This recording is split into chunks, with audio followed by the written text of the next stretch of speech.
परमपिता परमात्मा, सारी सृष्टि के रचनहार, कुल मालिक, असंख्य ब्रह्मांडों के स्वामी, जगत गुरु, तीनों लोकों में प्रवेश करके सबका भरण पोषण करने वाले राजाधिराज, आत्माधार, नाथों के नाथ, देवों के देव महादेव, सर्वेश्वर महेश्वर, मृत्युंजय, अजरो अमर, आदि अनादि सनातनी प्रभु,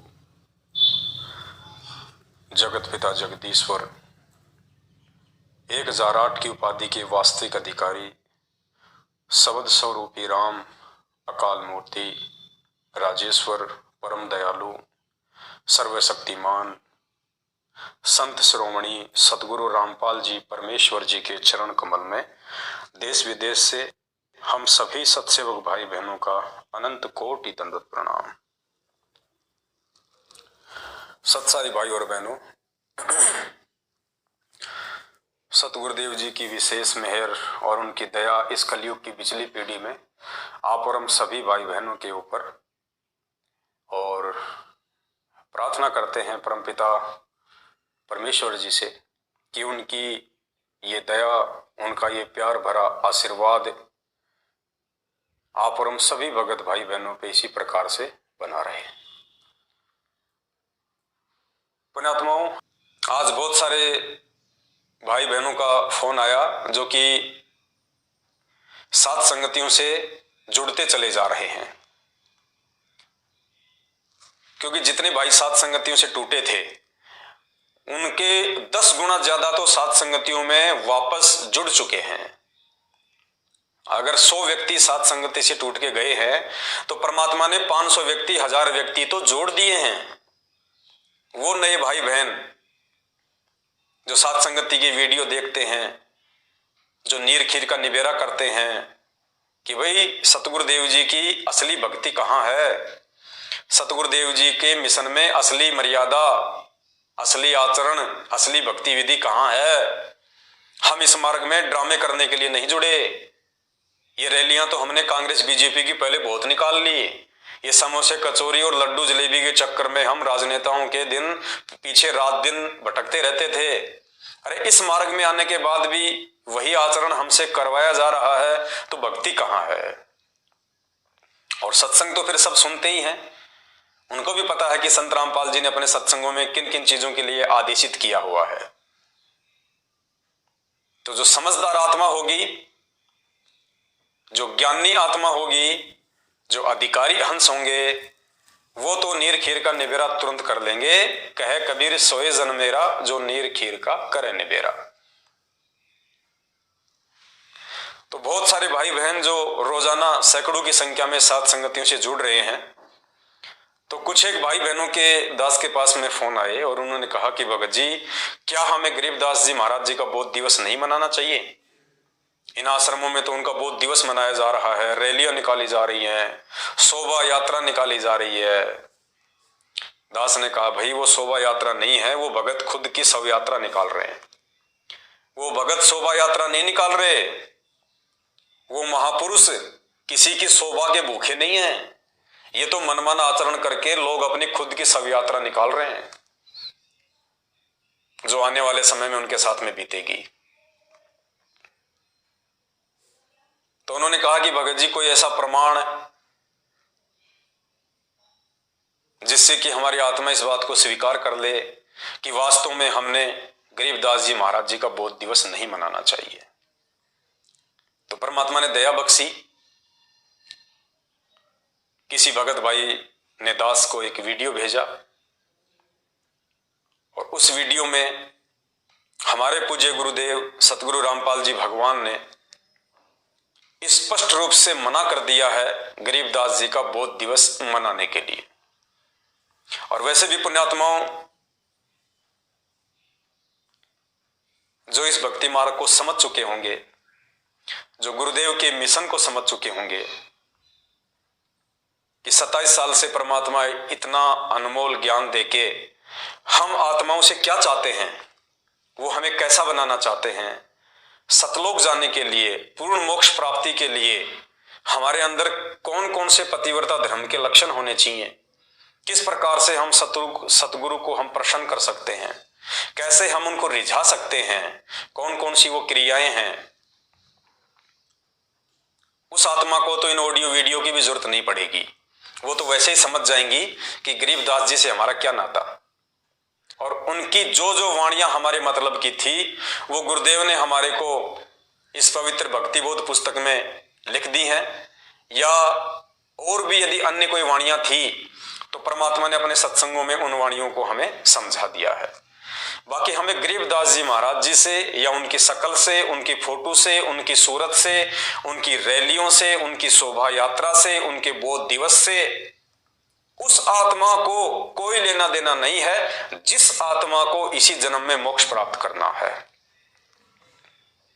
पतिव्रता उसी को कहते हैं जो केवल एक पति के आश्रित रहे। पतिव्रता आत्मा वही होती है जिसका एक परमात्मा हो, जो तन मन धन से एक के प्रति समर्पित हो, और जो 50 को अपना खशम बनाएगी वो वेश्या होती है, वो व्यभिचारिणी होती है, वो मोक्ष प्राप्त नहीं कर सकती। अरे 2 पतियों वाली औरत को ही समाज में सम्मान नहीं मिलता, तो 2 परमात्मा, 4 परमात्मा या 5 परमात्मा वाली आत्मा को भगवान कैसे पसंद करेगा, गुरुदेव कैसे पसंद करेगा। फिर भी आप सभी भाई बहनों के विश्वास को दृढ़ करने के लिए, ताकि आपके मन में कहीं भी ये शंका या गुंजाइश ना रहे कि परमात्मा सात संगतियों के माध्यम से जो भी संदेशे दिलवाते हैं वो गलत होंगे। अब ये क्या बताते हैं मानी, तो आपको गुरुदेव भगवान का एक सत्संग सुनाते हैं, सतगुरु रामपाल जी परमेश्वर जी का। इस सत्संग के माध्यम से उन्होंने स्पष्ट रूप से मना कर दिया है गरीबदास जी की पूजा करने के लिए। देखो पुण्यात्माओं, परमात्मा संकेत ही करेगा और कहते हैं शब्द सैन सतगुरु की पहचान है, वो पावे अटल सुहाग रहे। जो सतगुरुदेव जी के द्वारा सत्संगों में किए गए संकेतों को पकड़ लेगा, समझ लेगा, कहते हैं वही आत्मा उस अटल सुहाग को, उस कबीर परमेश्वर को, उस अविनाशी स्थान को प्राप्त कर सकती है। तो सतगुरु रामपाल जी भगवान ने इस 2 मिनट के सत्संग में स्पेशली गरीबदास जी का नाम लेके और उनकी पूजा को रिजेक्ट कर दिया गया है। ये जो बोध दिवस मनाया जा रहा है, जो शोभा यात्रा निकाली जा रही है गरीबदास जी की, जो रैलियां निकाली जा रही है, ये उनकी पूजा है। वरना हमें क्या मतलब गरीबदास जी से? हमें तो संत रामपाल जी से मतलब होना चाहिए। हमें सत्संग गरीबदास जी ने सुनाए हैं, आपको नाम गरीबदास जी ने दिया है, आपको आशीर्वाद गरीबदास जी ने दिया है। आपके सतगुरु गरीबदास जी है क्या? आपको मंत्र गरीबदास जी ने दिए हैं क्या? आपको सतलोक गरीबदास जी लेके जाएंगे क्या? फिर आपको क्या मतलब है उनकी रैली निकालने का, उनकी शोभा यात्रा निकालने का, उनका बोध दिवस मनाने का? लेकिन वो लोग निकालेंगे जो लोग ना तो गरीबदास जी महाराज जी को समझ पाए, जो ना सतगुरु रामपाल जी भगवान को समझ पाए और ना इस भक्ति मार्ग को समझ पाए। तो ऐसे लोग तो पहले भी राजनेताओं के पीछे लग के ड्रामेबाजियां करते रहते थे, वो आज भी करेंगे। तो हमने उन आत्माओं को देख के नहीं चलना है। जब सतगुरु रामपाल जी भगवान और जाकिर नाइक की डिबेट हुई थी, सामने तो नहीं आया वो, लेकिन परमात्मा ने उसके विचार ले लिए और अपने विचार दे दिए और एक सीडी बना दी थी। तो जाकिर नाइक उसमें एक बात कह रहा था। जाकिर नाइक ने कहा, यदि आपने हिंदू धर्म को समझना है, यदि आपने हिंदू धर्म को समझना है तो आपने किसी भी हिंदू को देख के नहीं चलना चाहिए। आपने हिंदू धर्म के धर्मशास्त्रों को देख के चलना चाहिए। पहले यदि आपने हिंदू धर्म को समझना है तो हिंदुओं को समझने की आवश्यकता नहीं है। हिंदू क्या क्रिया कर रहे हैं, क्या नहीं कर रहे हैं, क्या भक्ति कर रहे हैं, क्या नहीं कर रहे हैं। अगर हिंदू धर्म को समझना है तो हिंदुओं को मत देखो, हिंदू धर्म के पवित्र शास्त्रों को देखो कि उन शास्त्रों में भक्ति की क्या विधि है।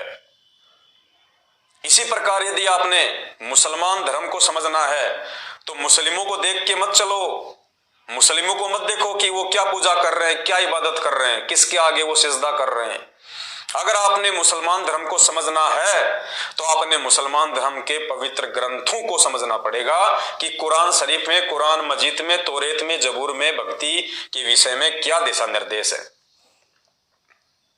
ठीक इसी प्रकार पुण्यात्माओं, यदि आपने संत रामपाल जी भगवान और उनकी भक्ति विधि को समझना है तो आप भक्तों को मत देखिएगा, भगत क्या ड्रामा कर रहे हैं, क्या शोभा यात्रा निकाल रहे हैं, क्या रैलियां निकाल रहे हैं, क्या डेकोरेशन कर रहे हैं, क्या लड्डू जलेबियों के ढेर हो रहे हैं, क्या भीड़ की भीड़ जा रही है, क्या वो मनमाना आचरण कर रहे हैं। नहीं, अगर आपने संत रामपाल जी भगवान और उनकी भक्ति विधि को समझना है, जानना है, तो आपने संत रामपाल जी महाराज जी के सत्संगों को सुनना पड़ेगा, उनके सत्संगों को जानना पड़ेगा, उनके सत्संगों का निष्कर्ष निकालना पड़ेगा, विचार करना पड़ेगा कि संत रामपाल जी भगवान ने क्या भक्ति विधि बताई है। अगर भक्तों को देख के चलोगे तो 650 साल पहले काशी वाला हाल हो जाएगा, ना घर के ना घाट के धोबी के कुत्ते। तो गरीबदास जी महाराज जी का बोध दिवस मनाना चाहिए या नहीं मनाना चाहिए, गरीबदास जी महाराज जी की पूजा करनी चाहिए या नहीं करनी चाहिए, ये शोभा यात्रा निकालना, ये रैलियां निकालना, बोध दिवस मनाना, ये उनकी पूजा है, ये गरीबदास जी की पूजा है। और इस पूजा का क्या प्रतिफल मिलेगा ये तो भविष्य बताएगा उन आत्माओं को जो वहां अपनी आंख नहीं खोल पा रही। लेकिन हमने संत रामपाल जी भगवान के भगत होने के बाद, उनसे ये तत्व ज्ञान लेने के बाद, पतिव्रता धर्म की पढ़ाई पढ़ने के बाद कि पतिव्रता आत्मा क्या होती है, उसके बावजूद यदि हम गरीबदास जी का बोध दिवस, उनकी शोभा यात्रा अगर मनाते हैं तो पुण्यात्माओं, उसके लिए हमने गुरुदेव के सत्संगों को आधार बनाना पड़ेगा। और इस सत्संग में गुरुदेव ने स्पष्ट रूप से गरीबदास जी का नाम लेते हुए मना किया है कि ये जो छुड़ाने वाले हैं, जो दूसरे संत हैं, ये गरीबदास जी को पूजते हैं, उसके आगे दीपक लगाते हैं, हरिदास जी को पूजते हैं, उसके आगे दीपक लगाते हैं, कहते हैं ये व्यर्थ है, व्यर्थ है। यानी गरीबदास जी की पूजा को संत रामपाल जी महाराज जी ने बिल्कुल रिजेक्ट कर दिया है। ये संकेत कर दिया परमात्मा ने। अगर कोई समझ जाए तो परमात्मा कहते हैं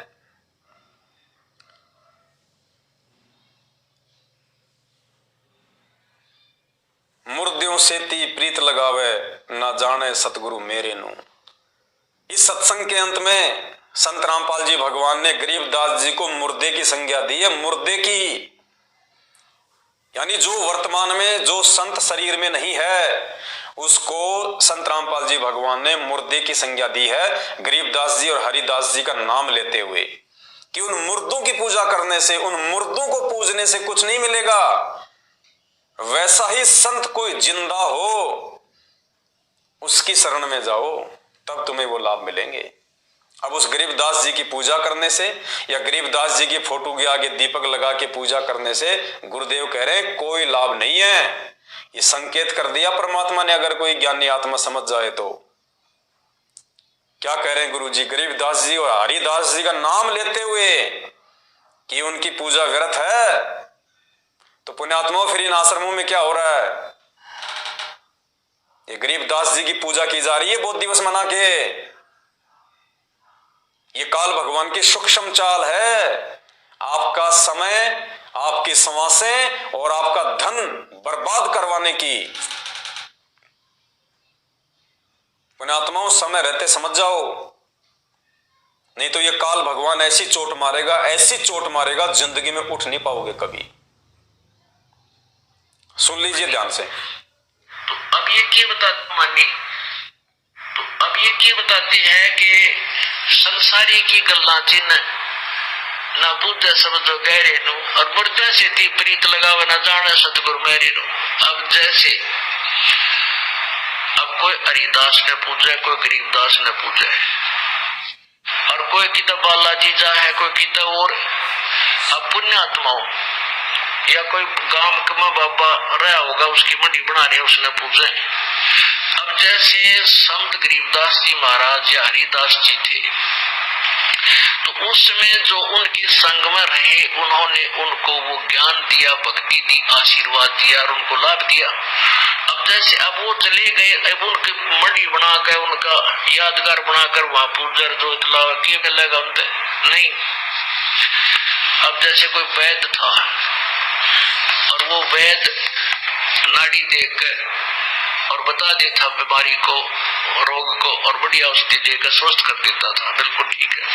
अब उसकी मृत्यु के बाद क्या किया है, उसकी चित्र बना दिया, मूर्ति बना ली पत्थर की और एक यादगार बना दी, नीचे उसका शरीर काट दिया।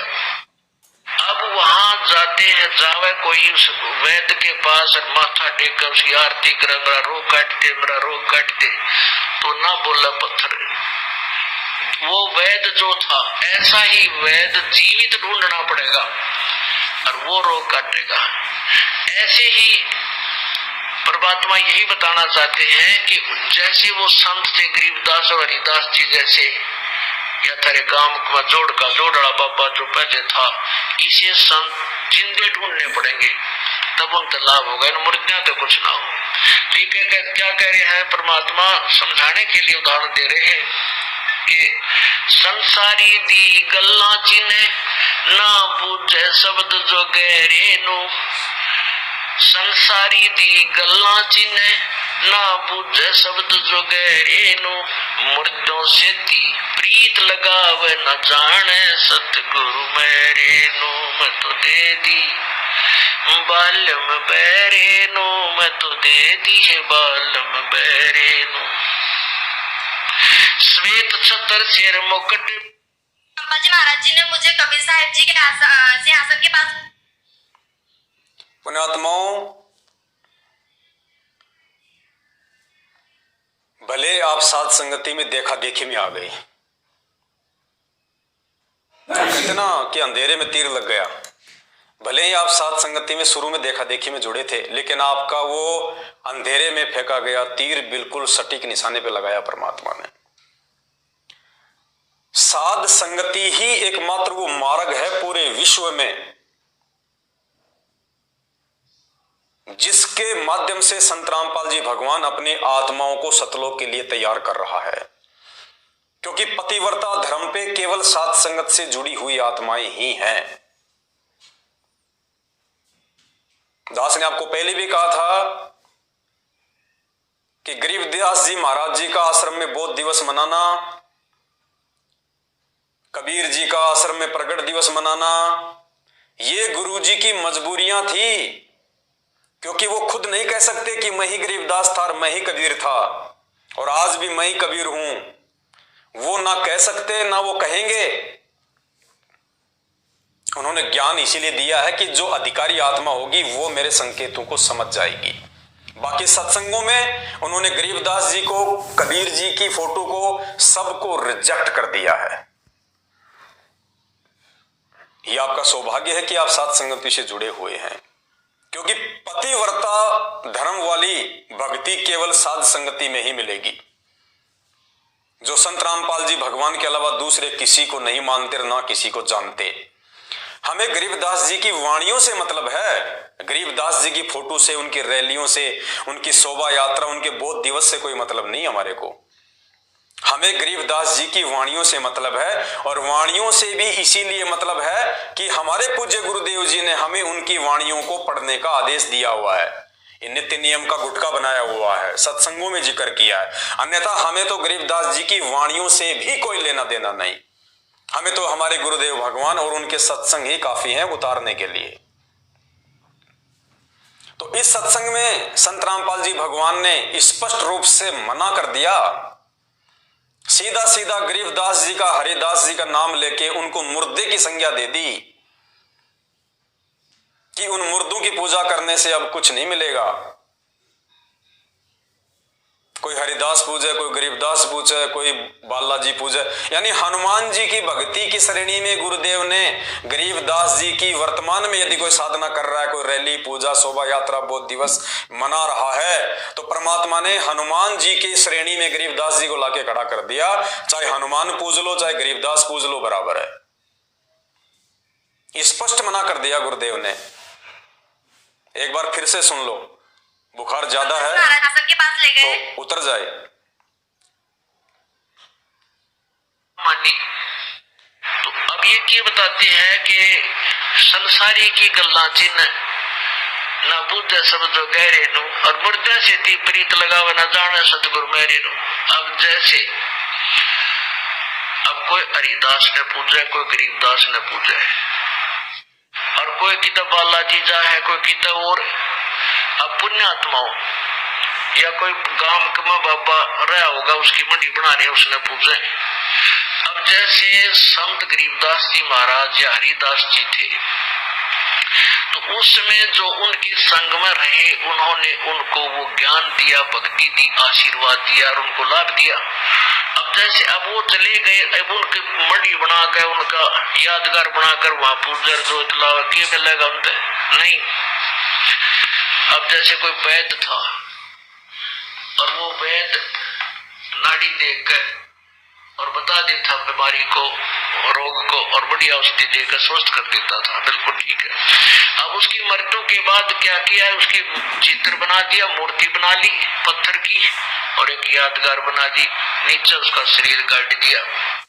अब वहां जाते हैं, जावे कोई उस वैद्य के पास और माथा टेक कर उसकी आरती करे, मेरा रोग काटते, मेरा रोग काटते, तो ना बोला पत्थर की संज्ञा दी है। वो वैद्य जो था, ऐसा ही वैद्य जीवित ढूंढना पड़ेगा, जीवित ये रहा और वो रोग काटेगा।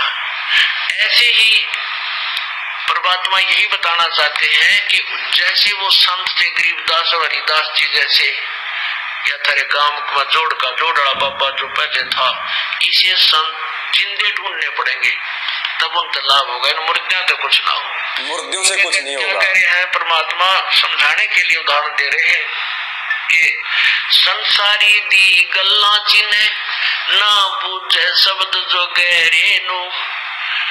संसारी दी गल्ला चिन्ह ना बूझे शब्द जो गहरे नु। मुर्दों से ती प्रीत लगावे न जाने सतगुरु मेरे नु। मैं तो दे दी बात संसारी दी गल्ला चीने ना जाने शब्द जुगहरे नू। कि संसारी दी गल्ला यानी जो सांसारिक जो लोग हैं, जो भक्ति और भगवान के विषय में नहीं जानते हैं, कहते हैं उनकी बातें तो हमारे ऊपर बहुत जल्दी असर करती हैं। वो जैसा कहते हैं हम उधर ही दौड़ पड़ते हैं। ना जाने शब्द जुगहरे नू, और सतगुरु ने जो शब्द दे दिया, जो ज्ञान दे दिया, कहते तुम उस पर विचार नहीं करते।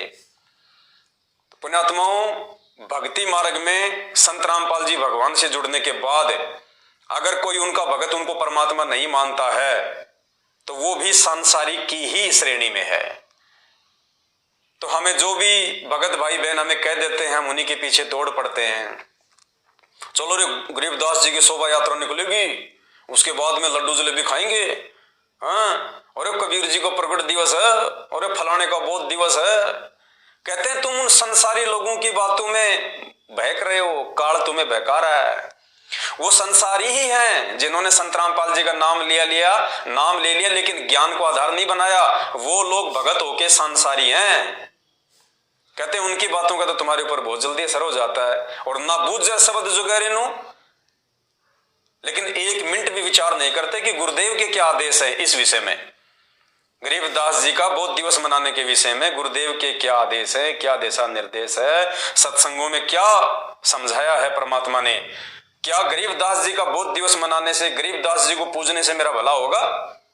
क्या गरीबदास जी की रैली निकालने से, वो पसीना बहाने से, समय और धन बर्बाद करने से मेरा कुछ भला होगा?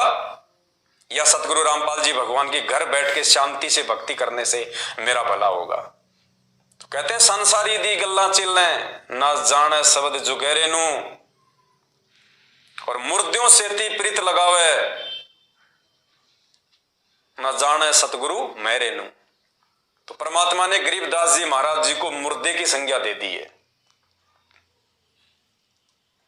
भाई और बहनों, ऐसा ही होता है जब सतगुरु अपने भक्तों की ज्ञान दे के परीक्षा लेता है। 650 साल पहले भी ऐसा ही था। आज हमें वो परीक्षा बहुत छोटी सी लगती है।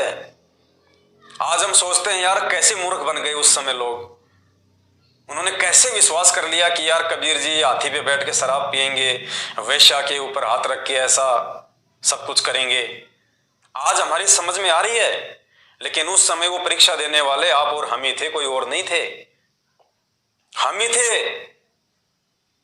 ठीक इसी प्रकार पुण्यात्मा, वर्तमान में जो ये परीक्षा चल रही है भक्तों की ज्ञान आधार वाली, ये परीक्षा हो सकता है आने वाली पीढ़ियों को बहुत आसान लगे, छोटी सी लगे, लेकिन वर्तमान वालों के लिए महाभारत बनी हुई है।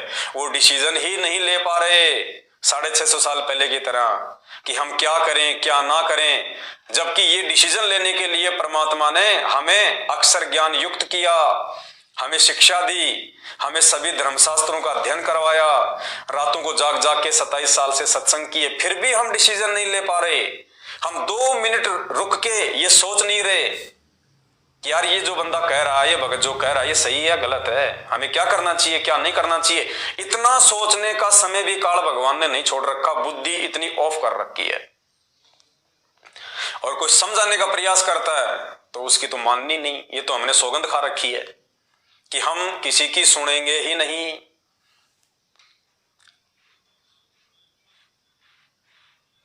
एक पिता अपनी पुत्री की शादी के लिए लड़का ढूंढ रहा था और उसकी जो बेटी थी वो 16 गुण संपन्न थी। 16 गुण होते हैं, 16 गुण संपन्न थी वो। तो पिता रिश्ता ढूंढने के लिए कभी उस गांव जाता, कभी उस नगर में जाता, लेकिन उसको ऐसा कोई भी लड़का उसकी टक्कर का नहीं मिल रहा था कि जो 16 गुण संपन्न हो।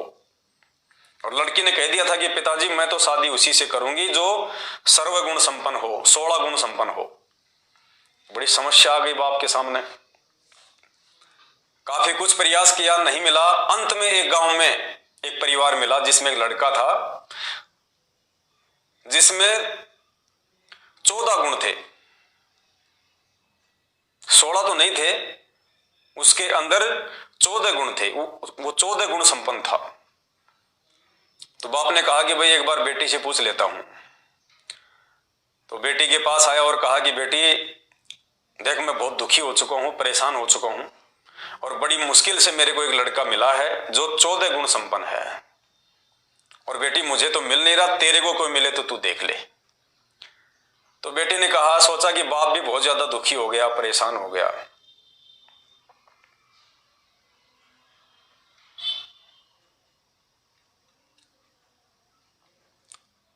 तो कहा पिताजी ठीक है, आप उस 14 गुण संपन्न लड़के से मेरे रिश्ता तय कर दो और शादी के बाद में 2 गुण उसको मैं दे दूंगी अपने।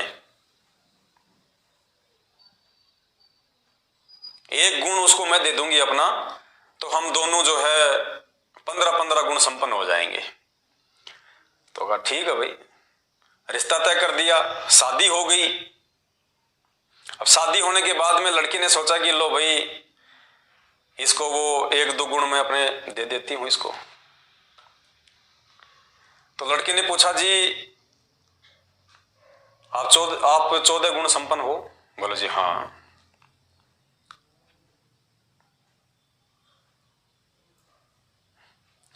तो लड़की ने कहा कि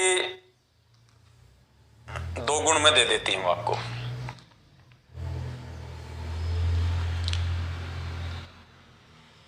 तो लड़के ने कहा कि देख भाई मेरे जो 14 गुण है ना उनकी क्या खासियत है बताऊं तेरे को? बोले हाँ बता। बोला मेरी बात को, मेरी जो बात है ना उसको मैं नीचे गिरने नहीं देता और दूसरे की बात मैं सुनता नहीं बिल्कुल भी। ये मेरा विशेष गुण है। मेरे से ऊपर कोई बात कहे उसको तो मैं सुनता नहीं, और दूसरा अगर मुझे कोई अपनी बात कहे मानने के लिए तो उसकी बात मैं मानता नहीं। ये मेरा विशेष गुण है। तो लड़की ने सिर में थप्पी मारी और कहा कि हे परमात्मा, मैंने तो सोचा था कि मेरा 1-2 गुण मैं इसको दे दूंगी, और ये गुण कहां, ये तो इस नालायक का अवगुण है, अवगुण। तो पुण्यात्माओं, इन भक्तात्माओं को खुद तो कोई बात जो है बल्कि सूझती नहीं है कि परमात्मा हमें क्या समझाना चाह रहे हैं, हमें क्या दिशा निर्देश देना चाह रहे हैं, हमें कैसा बनाना चाह रहे हैं। और दूसरा कोई समझाना चाहे तो वो इनके दिमाग में घुसती नहीं इनके। तो समस्या उस परमात्मा के सामने सबसे बड़ी खुद उनके अपने भगत है। तो ये आप सभी भाई बहनों का ये परम सौभाग्य है कि गुरुदेव ने आपको सात संगतियों से जोड़ दिया है। और जो सत का जो मार्ग होता है ना पुण्यात्माओं, उस पे भीड़ नहीं हुआ करती है। सत्य के मार्ग पे चलने के लिए हिम्मत चाहिए, साहस चाहिए, संघर्ष करना पड़ता है। इसलिए सत्य के मार्ग पे, साध संगत के मार्ग पे कोई सूरवीर ही चल सकता है, कायरों का काम नहीं है, क्योंकि ये कबीर परमात्मा का मार्ग है। और परमात्मा कहते हैं कबीर का मार्ग कठिन है, नहीं कायर का काम, इस पर चले कोई सूरमा, यहां 8 पहर संग्राम। ये कबीर परमेश्वर का मार्ग है, ये सूरमाओं का मार्ग है, कायरों का मार्ग नहीं है। इस साध संगति से जुड़ के भक्ति करना, सांसारिक क्रियाओं से, सांसारिक चोंचलों से दूर रहना, ये सूरवीर कर सकते हैं। ये आडंबर दिखावा, पाखंड रैलियां, धरने, प्रदर्शन, पुण्यात्माओं, ये तो हम असंख्य जन्म हो गए हमारे को करते हुए। ये तो कोई भी कर लेगा, क्योंकि ये काल की खुराक है। लेकिन आत्मा की खुराक क्या है? साधुता, संतता, भगतपना, आधीनी, प्रेम, इनको अपनाना महाभारत है। तो आप सभी भाई बहनों का सौभाग्य है, आप सात संगतियों से जुड़े हैं। और दूसरा, दास ये प्रार्थना करेगा आप सभी भाई बहनों से, के पास ले गए और कि जहां भी कोई सात संगतियां हो, सात संगतियों से आप जरूर जुड़े रहें, आते रहें, जाते रहें, कुछ सीखने का प्रयास करें। वहां पे परमात्मा को भोग लगाएंगे, उससे भी हमारी आत्मा बहुत ज्यादा रिचार्ज होगी। लेकिन दास की विनती है, केवल आंख बंद करके सात संगतियों में मत जाना, क्योंकि बहुत सारे लोग ऐसे हो सकते हैं जो मैनेजमेंट की तरफ जा चुके हैं, उनके व्हाट्सएप पे लोगो अभी भी सात संगति का ही है, और ये उन लोगों की एक प्लानिंग होती है कि अभी तक इन लोगों को पता नहीं है कि मैं सतलोक आश्रम मैनेजमेंट हरियाणा से जुड़ चुका हूं और मैं अपने घर पे सात संगति रखवा लेता हूं, जितनी आत्माओं को तोड़ सकूंगा मैं तोड़ लूंगा। तो पुण्यात्माओं, अच्छी प्रकार से सोच समझ के, उनसे बातचीत करके, उसके बाद ही आपको डिसीजन लें, कोई निर्णय लें। क्योंकि कदम कदम पे काल भगवान तोड़ने का प्रयास करेगा, और वो तोड़ेगा किसको? केवल साध संगत वालों को।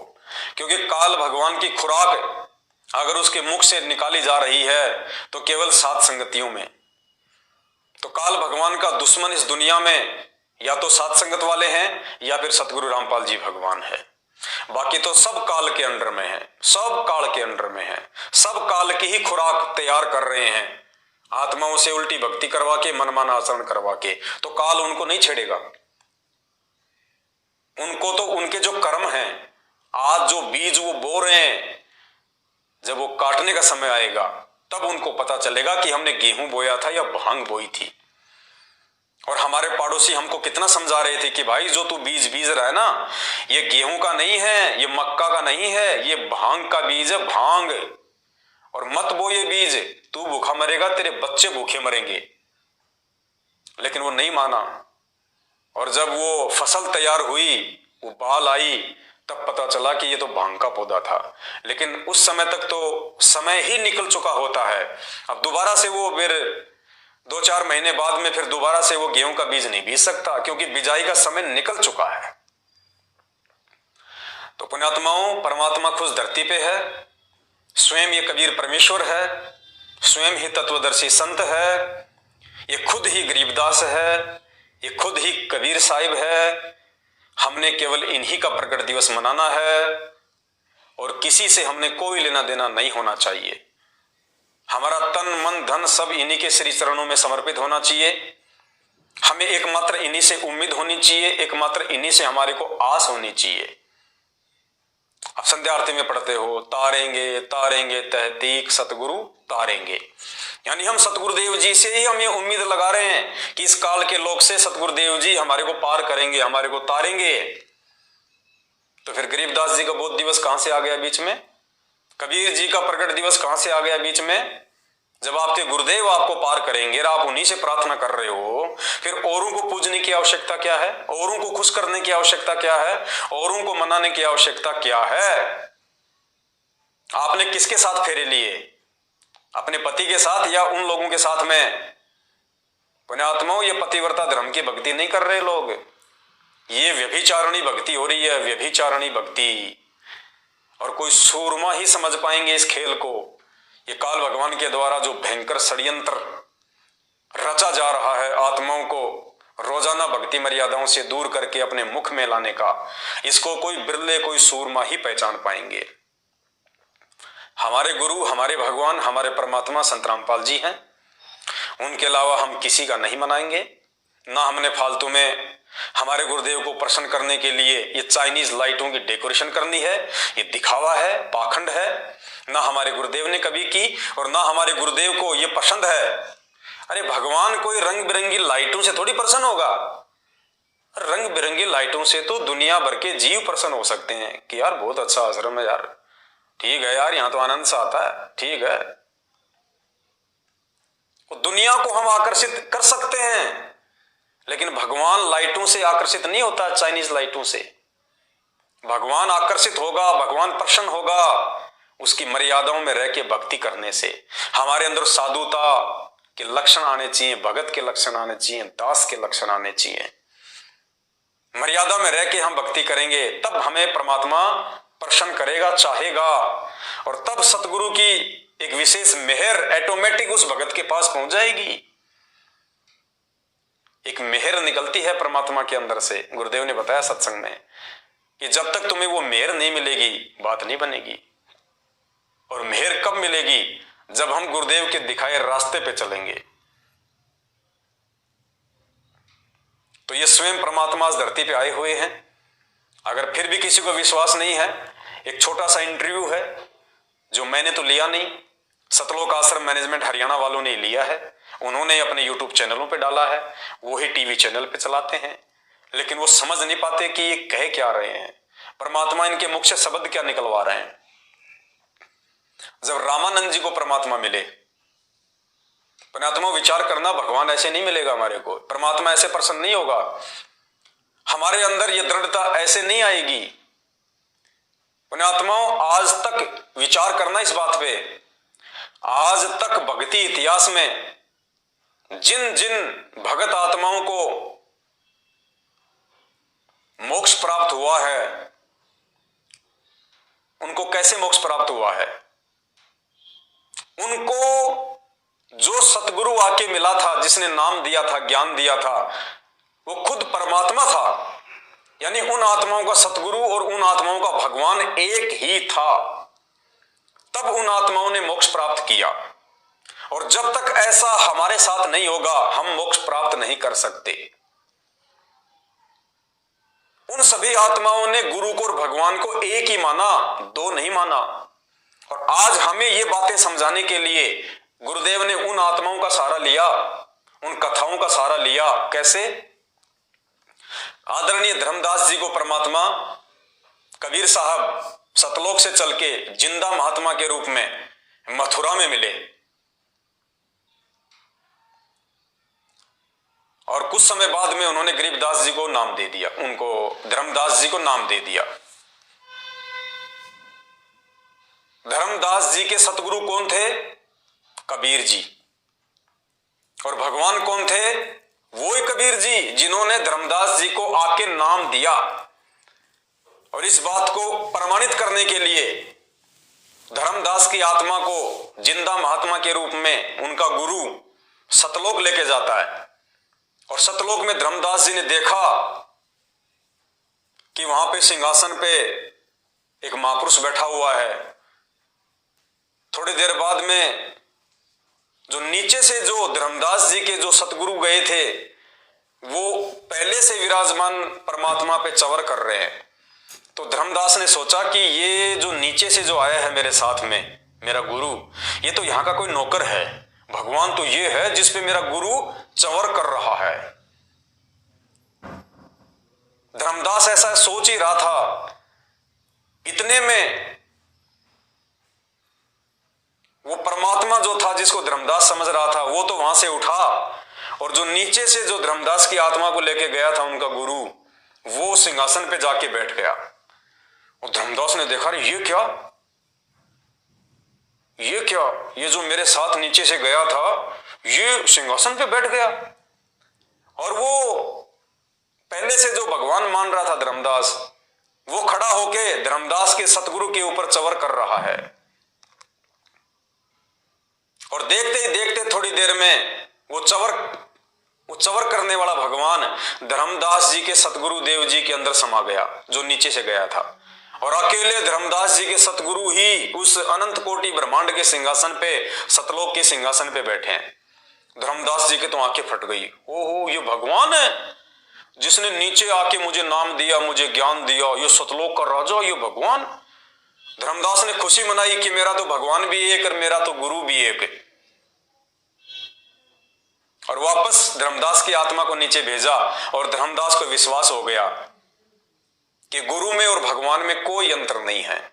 अगर मोक्ष प्राप्त करना है तो गुरु को ही भगवान मानना पड़ेगा। तो धर्मदास का गुरु एक, धर्मदास का भगवान एक, तब धर्मदास का मोक्ष हुआ। उसके बाद में आदरणीय गरीबदास जी महाराज, उनको नाम दीक्षा किसने दी? कबीर जी ने, सतगुरु के रूप में, नला नामक खेत में। उस समय तक गरीबदास जी समझ रहे थे कि ये बाबा जी कोई और है और ये सतलोक की जो जानकारी दे रहे हैं वो भगवान कोई और है। तो गरीबदास जी का ये भ्रम मिटाने के लिए गरीबदास जी की आत्मा को निकाल के वो सतलोक ले गए। और वहां सेम टू सेम लीला गरीबदास जी के साथ हुई। पहले से वहां पे एक महात्मा विराजमान थे, गरीबदास जी के साथ में उनके जो सतगुरु गए थे वो उसके ऊपर चवर करने लगे। तो गरीबदास जी ने सोचा कि भाई देखो, ये जो मेरे साथ में आया है ना, ये तो यहाँ का कोई नौकर है और भगवान तो ये है जो सिंहासन पे बैठा है, जिसको ये मेरे गुरुजी भी चवर कर रहे हैं। थोड़ी देर में वो महात्मा वहां से उठा, गरीबदास जी का गुरु सिंहासन पे बैठा और वो महात्मा गरीबदास जी के गुरु जी पे चवर कर रहे हैं। गरीबदास ने देखा, ये क्या हो गया भाई, और ये भगवान मेरे गुरु जी पे चवर कर रहा है। इतना सोच ही रहे थे कि वो चवर करने वाला महात्मा गरीबदास जी के गुरुजी के अंदर समा गया। अकेले गरीबदास जी के गुरुजी रह गए। गरीबदास जी को यकीन हो गया कि मेरे को जिसने नीचे नाम दिया था, जो मेरे को ऊपर लेके आया, अरे भगवान भी वही, गुरु भी वही, और कोई दूसरा है ही नहीं। तो गरीबदास जी का गुरु एक, गरीबदास जी का भगवान एक, तब उनका मोक्ष हुआ।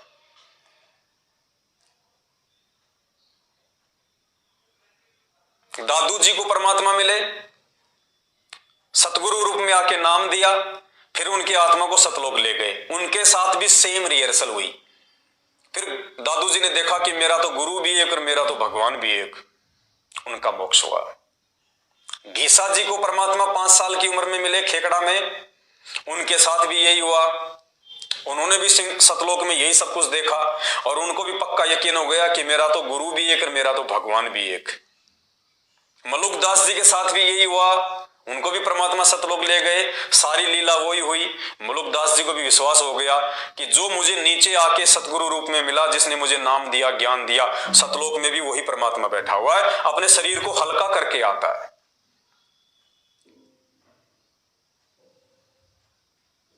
650 साल पहले काशी में पंडित रामानंद जी के साथ में भी परमात्मा ने यही किया।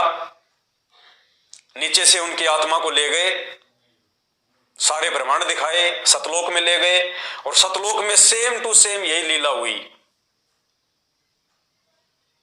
और नीचे जब उनकी आत्मा को छोड़ा तो 5 वर्ष के रूप में वही परमात्मा सामने खड़ा है जो सतलोक के सिंहासन पे बैठा था।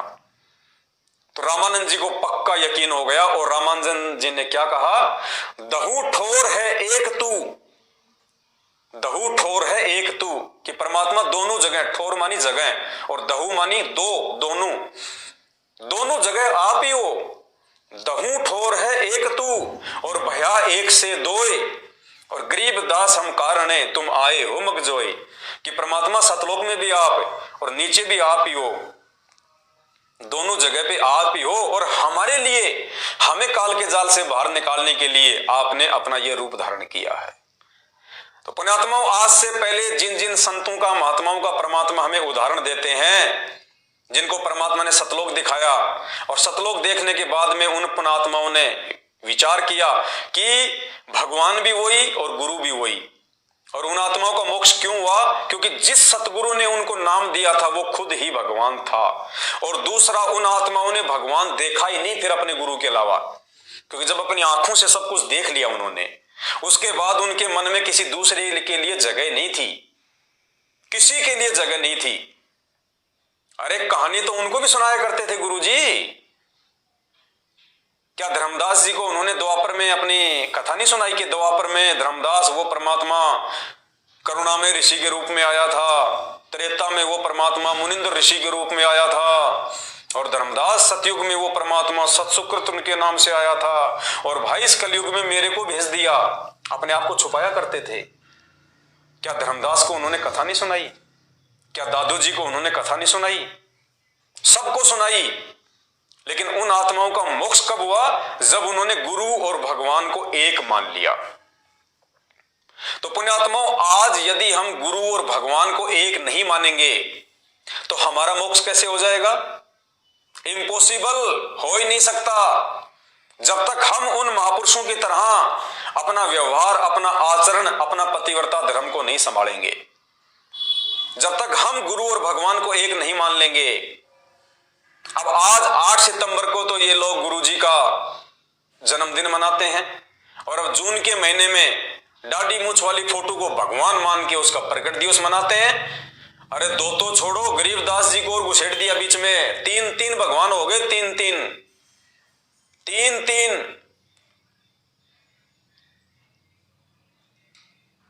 अरे क्या होगा भाई, हम किस दिशा में जा रहे हैं? अरे एक पैंट को एक ही आदमी पहन सकता है, 3 नहीं पहन सकते, 2 भी नहीं पहन पाएंगे ढंग से। पहन लिया तो वो ढंग से वो चल नहीं पाएंगे। अरे तुम किस रास्ते पे जा रहे हो? पिछली पीढ़ी की हंस आत्माओं, तुम्हारे से तो सतगुरु रामपाल जी भगवान ने बहुत ज्यादा उम्मीद लगा रखी थी 650 साल पहले कि मैं नीचे जाऊंगा, उनको ज्ञान दूंगा, उनको शिक्षा दूंगा, अब की बार मेरे बच्चे भ्रमित नहीं होंगे और मेरे बच्चे गुरु और भगवान के भेद को मिटा देंगे मेरे ज्ञान से। अरे तुमने तो उल्टा परमात्मा की मुश्किलें बढ़ा दी। परमात्मा ने सोचा क्या था और तुम कर क्या रहे हो? तुमने तो 3 कसम बना लिए, 3 पति बना लिए, 3 परमात्मा बना लिए।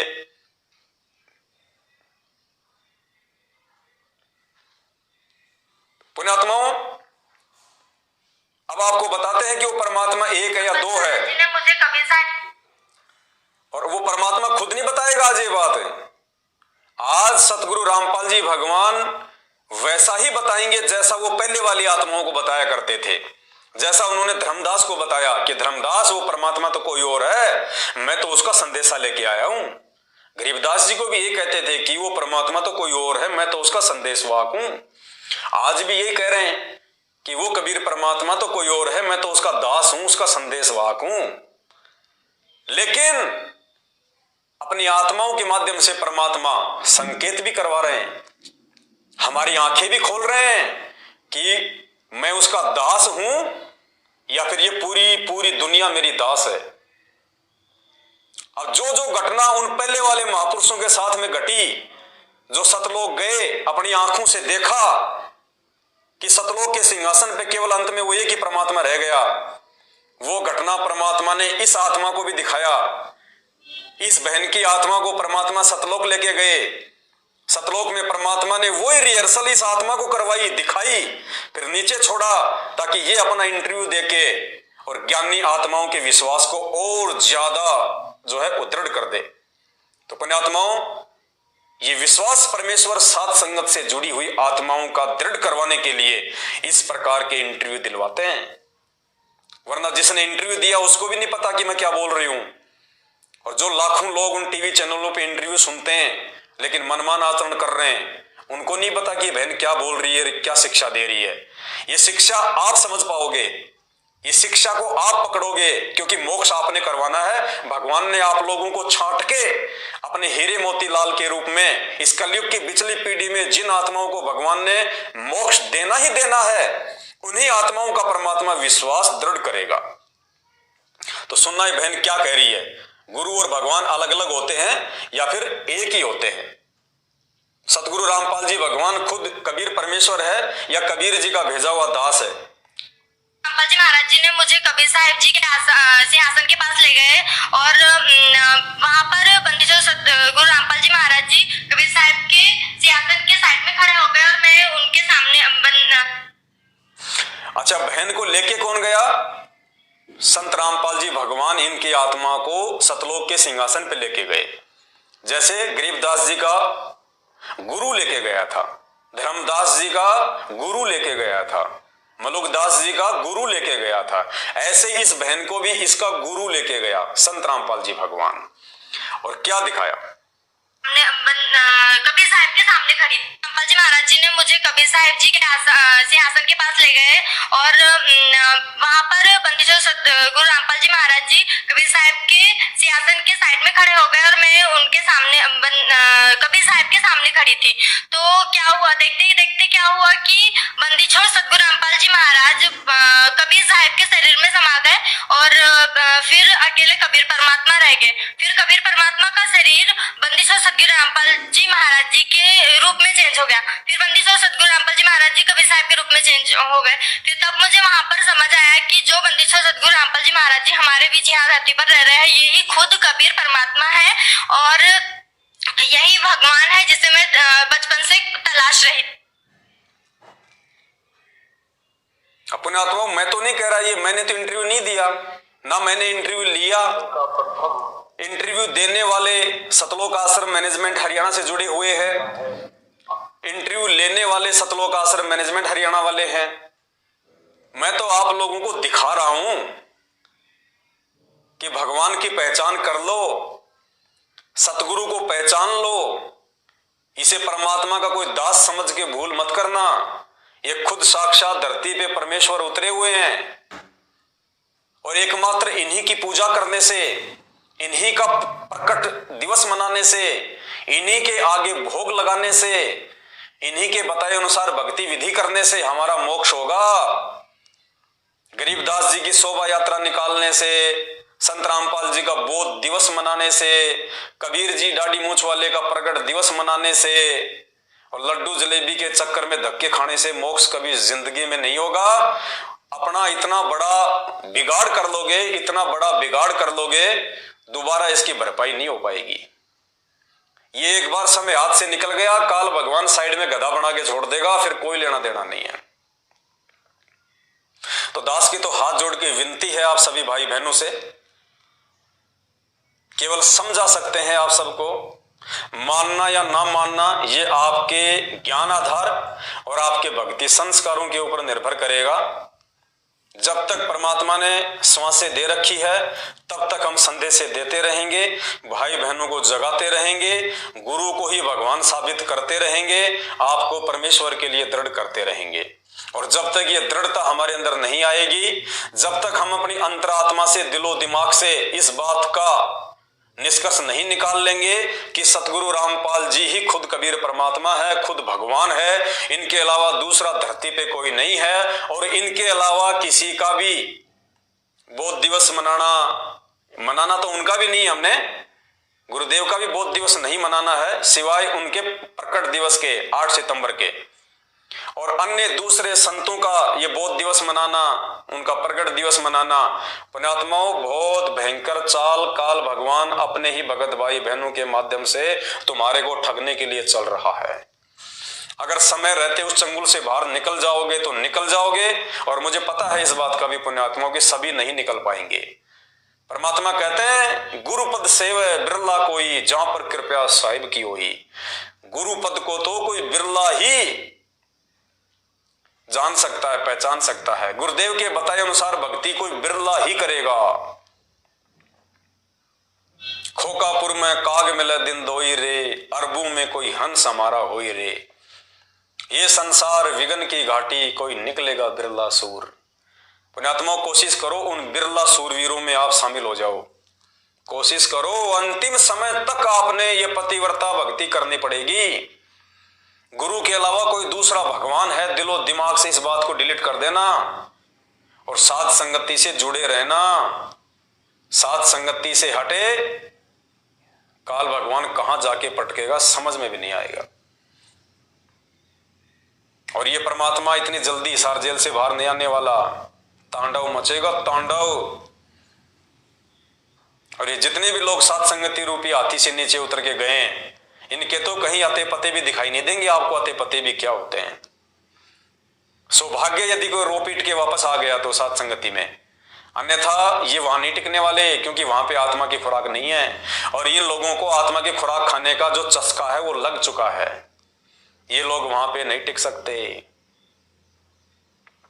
तो दास की केवल इतनी विनती है, बाकी आप सबके संस्कार, आप सबकी समझ और सोच, जो जैसा करेगा समय आने पे अपना पाएगा। हम 15 फरवरी 2023 से रात्रि 8:30 बजे अपना Facebook page Pawan Das is live, सभी भाई बहन इसको फॉलो कर लें, इसको लाइक कर लें, ज्यादा से ज्यादा इसको शेयर करें। इसी फेसबुक पेज के ऊपर हम लाइव आएंगे और परमात्मा की महिमा किया करेंगे। और बीच में जहां जहां भी आपको साथ संगतियों में जाने का मौका मिले, सोच समझ के, आंखें खोल के, सामने वाला भगत है या नहीं है, या काल भगवान की प्रेरणा से कोई चाल चल रहा है। और जहां भी साथ संगति में जाओ, मैं पहले कह रहा हूं आपको, अगर आपको वहां पे सात संगतियों के अनुसार नियम मर्यादा भक्ति दिखाई दे तो रुकना है, नहीं तो चाहे आपको रात को ही अपना थैला उठा के क्यों ना आना पड़े। देखो, छोटी छोटी बातों को लेके तो मनमुटाव करना नहीं है फालतू में किसी से। बाकी अगर तुम्हें ऐसी कोई क्रिया, कोई भक्ति विधि दिखाई दे, अगर वो अनजाने में कर रहा है तो उसको समझाओ। अगर फिर भी वो समझने का प्रयास नहीं करता है तो फिर चाहे रात को ही थैला उठा के क्यों ना आना पड़े, हमें उस जगह पे नहीं रुकना। जिस जगह पे भगवान का आशीर्वाद नहीं है उस जगह पे नहीं रुकना। इतना जरूर ध्यान रख लेना।